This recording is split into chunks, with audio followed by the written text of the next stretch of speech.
நமஸ்காரம். சம்பிரோக்ஷணம், கும்பாபிஷேகம், குடமுழுக்கு, இந்த சொற்கள் எல்லாம் கேள்விப்பட்டிருக்கிறோம்.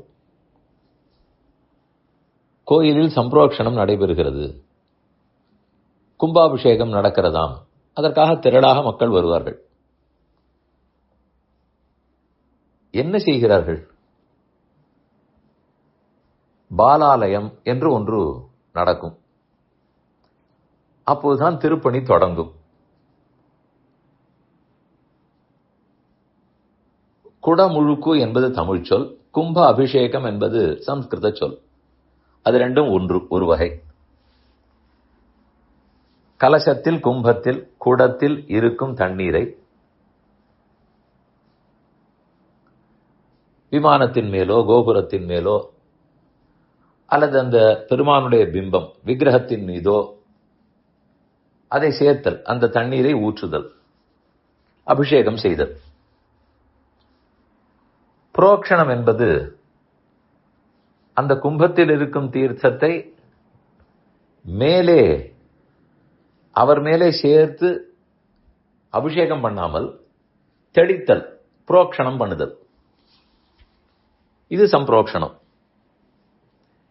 இதனால் என்ன செய்கிறார்கள்? ஒரு திருப்பணி தொடங்க வேண்டும் என்றால்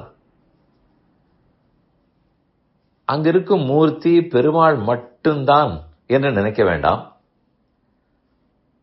அந்த திருமேனி அது சிலையில் இருக்கலாம், சுண்ணாம்பில் இருக்கலாம், மரத்தில் இருக்கலாம். அந்த திருமேனி மேலே இருக்கும் விமானம், கோபுரம், திருக்குளம், புஷ்கரணி, இவர்கள் எல்லாருமே ஒரு தொடர்புடையவர்கள். இது எல்லாத்துக்கும் சாநித்தியம் உண்டு. புரோக்ஷணம் பண்ணித்தான் அந்த சாநித்தியத்தை ஊட்டுவார்கள். அது ஆகமங்களில் எப்படி செய்யப்பட வேண்டும், என்னென்ன முறைகள் எல்லாமே விளக்கப்பட்டுள்ளன.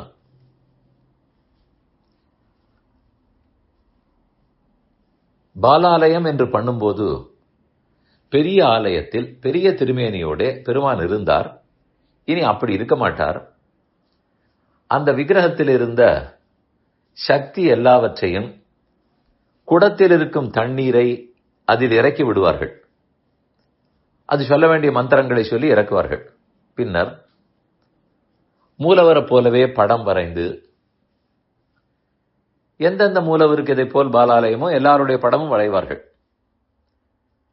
வரைந்து அதில் இந்த குடத்தில் இருக்கும் சக்தி, தண்ணீரில் இருக்கும் சக்தி அங்கு ஆவாகனம் பண்ணப்படும்.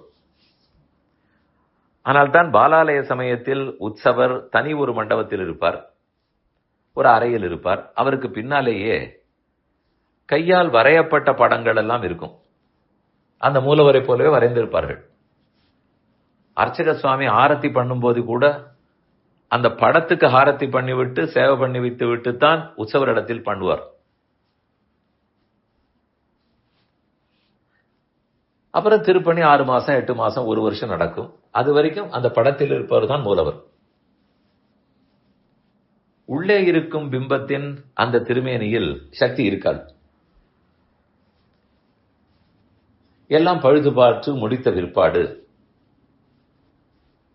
மறுபடியும் அந்த எழுது படத்தில், சித்திர படத்தில் இருந்த சக்தி கலாகர்ஷணம் பண்ணப்பட்டு கும்ப தீர்த்தத்துக்கு வரும். அந்த கும்பத்தை தான் யாகசாலையில் கொண்டு வந்து நடுவில் வைக்கிறார்கள். ஒவ்வொருத்தருக்கும் ஒவ்வொரு ஹோமகுண்டம், அந்தந்த கும்பம் அங்கு வைக்கப்படும். இந்த சன்னதி, அந்த சன்னதி, அந்த சன்னதி, எல்லாத்துக்கும் ஹோமகுண்டம் இருக்கும். அது எத்தனை வேளைகளோ அதன்படிக்கு பூஜை நடக்கும். யாகசாலையில் ஹோமம் நடக்கும். இதெல்லாம் பண்ணி கடைசியாய் அந்த தீர்த்தத்தில் தண்ணீரில் இறக்கி வைக்கப்பட்டிருக்கிற பெருமானுடைய சக்தி, அதை கொண்டு போய் திரும்ப அந்த திருமேனியில் தண்ணீரை தெளித்து புரோக்ஷித்து மீண்டும் அந்த சக்தியை அதிலேயே ஆவாகனம் பண்ணிவிடுவார்கள். இதுதான் அதனுடைய ப்ராசஸ்.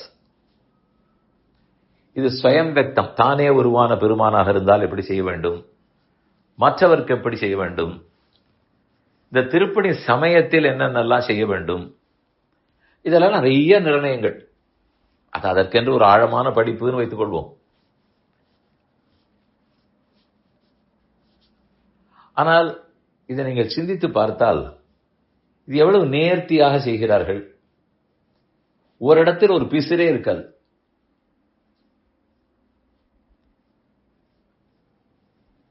அந்த திருமேனியும் பழுது பார்க்கப்படலாம். கோபுரம், விமானம் எல்லாவற்றுக்கும் புரோக்ஷணம் நடக்கும். புரோக்ஷித்த பிற்பாடு அங்கு சாநித்தியம் வரும். அவர் அப்போதுதான் அந்த தெய்வமாகிறார். அன்றிலிருந்து பூஜைகள்லாம் விடாமல் நடக்கும்.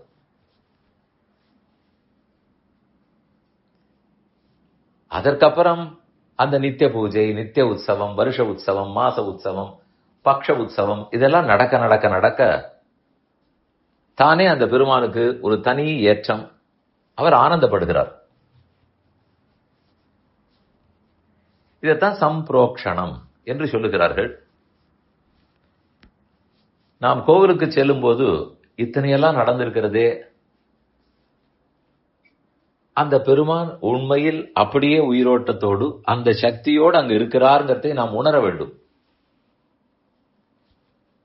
இன்னும் இன்னும் இதை பற்றி தகவல்கள் எல்லாம் தெரிந்து கொண்டால் அது எவ்வளவு நேர்த்தியாக நடைபெறுகிறது, அது கண்டு நம்முடைய பண்டைய கலாச்சாரம், நம்முடைய தர்மம் எவ்வளவு சிறப்பாக லாஜிக்கலாக வைத்திருக்கிறார்கள்ங்கிறதை தெரிந்து கொள்ளலாம். ஒரு ரொம்ப சின்ன எக்ஸாம்பிள் ஒன்று சொல்லுகிறேன்.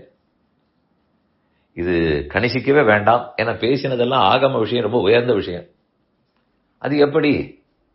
அவர் ஒரு சிலையில் தானே இருக்கிறார். திடீரென்று இந்த தீர்த்தத்தை புரோக்ஷித்தவுடன் அவர் அப்படியே தெய்வமாகி விடுவாரா என்றால், இப்படி செய்தால் நான் அதில் கோயில் கொள்ளுகிறேன் என்று அவர் தானே சொல்லியிருக்கிறார். ஒரு சின்ன காகிதம், எத்தனையோ காகிதங்கள், ஆனால் அரசாங்கத்திலிருந்து அந்த காகிதத்தில் 100 ரூபாய் என்று குத்திவிட்டால் மறுநாள் இருந்து அதன் மதிப்பு 100 ரூபாய். அந்த முத்திரை குத்தினார்களே, அதுக்கு தான் மதிப்பு. அதே போல அது கல்லாகவே இருக்கும். ஆனால் அது செய்ய வேண்டிய முறைப்படி அதற்குரிய ஆராதனங்கள், அதற்குரிய மந்திரம், பூஜை, யாகம், ஹோமம் இதெல்லாம் நடக்குமானால் நான் அதில் இருக்கிறேன்னு அவர் சொல்லி இருக்கிறார். அதனால் நடக்கிறது. நான் மீண்டும் சொல்றேன், நான் சொன்னது ஒரு சின்ன எக்ஸாம்பிள். ஏன்னா இது பல மடங்கு லாஜிக்கலான ஒரு விஷயம். அதை புரிந்து கொண்டு கோயிலுக்கு செல்லும் போது வணங்குவோம்.